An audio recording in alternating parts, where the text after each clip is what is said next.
Welcome to Pindar Poetry. We hope you learned something new.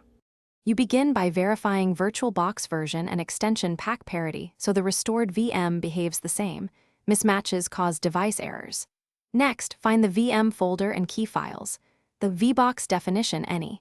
VBoxBrev backups the virtual disk, VDI/VHD, and the snapshots directory. Once located, make a fast copy of these files to a safe working folder on the same or another drive. Make sure to free or reserve about 20% disk space, so snapshots and differencing disks can be applied without failure.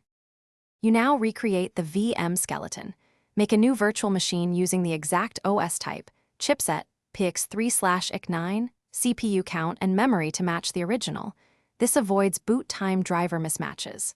Once created, immediately remove the placeholder disk and open Virtual Media Manager to add and register your backup. VDI or VHD file do not clone unless you need a writable copy. Then attach that registered disk to the correct SATA/SCSI port and reapply network and USB controller settings so devices map as before. You finish by restoring snapshots.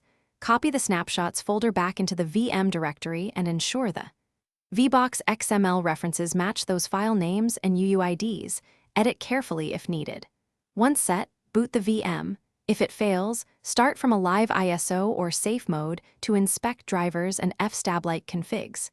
If problems remain, examine VBox logs in the logs folder. Then use VBox manage to show dinfo and change the disk UUID or reattach media.